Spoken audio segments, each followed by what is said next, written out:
കൂട്ടുകാരി സുഗമോ ദേവിയിൽ പ്രകാശിന്റെ ചന്ദ്രോത്തേക്കുള്ള ഒരു വരവ് നമ്മുടെ ദേവിക്ക് ആശ്വാസമാകുമോ?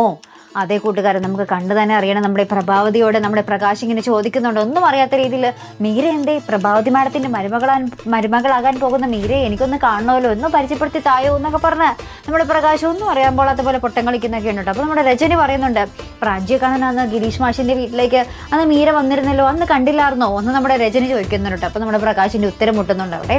അതിനുശേഷം നമ്മുടെ പ്രഭാവതി മീരയെ വന്ന് വിളിക്കുകയാണ്.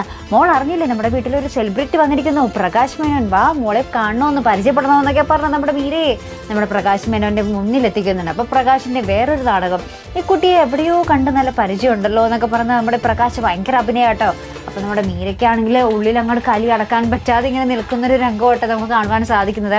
അതിനുശേഷം നമ്മുടെ സിദ്ധാർത്ഥൻ ഇങ്ങനെ പറയുന്നുണ്ട്, പേഴ്സണലായിട്ടുള്ള കാര്യങ്ങൾ ഇടപെടാൻ പാടില്ല എന്നറിയാം, എന്നാലും ഒന്ന് ചോദിക്കുകയാണ്, അന്ന് കുത്തേറ്റ് സംഭവം അതെന്തായിരുന്നു യഥാർത്ഥത്തിൽ സംഭവിച്ചത്, വലിയ വാർത്തയൊക്കെ ആയിരുന്നല്ലോ എന്നൊക്കെ ഇങ്ങനെ ചോദിക്കുമ്പോൾ നമ്മുടെ മീര ഇങ്ങനെ ഞെട്ടിത്തരിച്ച് നമ്മുടെ പ്രകാശിനെ നോക്കുന്ന ഒരു രംഗമാട്ടോ. നമ്മുടെ പ്രകാശ് എന്തൊക്കെയോ സിദ്ധാർത്ഥൻ്റെ അടുത്ത് പറയുന്നുണ്ട്. ഇനി ഇക്കാര്യങ്ങൾ തുറന്ന് പറയുകയാണോ, അല്ലെങ്കിൽ ഇക്കാര്യങ്ങൾ തുറന്ന് പറയാൻ സാധ്യതയില്ല, തുറന്ന് പറഞ്ഞാൽ പിന്നെ കഥ അവിടെ തീരുമല്ലോ, വീണ്ടും ഉരുണ്ട് കളിക്കാൻ തന്നെയായിരിക്കും സാധ്യത നമ്മുടെ പ്രകാശിനെ. പക്ഷെ മീര ഇങ്ങനെ ഞെട്ടിത്തരിച്ച് നിൽക്കുന്ന ഒരു രംഗമാട്ടോ നമുക്ക് പ്രൊമോയിൽ കാണുവാൻ സാധിക്കുന്നത്. പ്രൊമോയിൽ അങ്ങനത്തെ രംഗങ്ങളൊക്കെ ഇട്ടാലല്ലേ ആൾക്കാരിങ്ങനെ എപ്പിസോഡ് കാണാൻ വേണ്ടി ഇടിച്ച് കയറുള്ളൂ.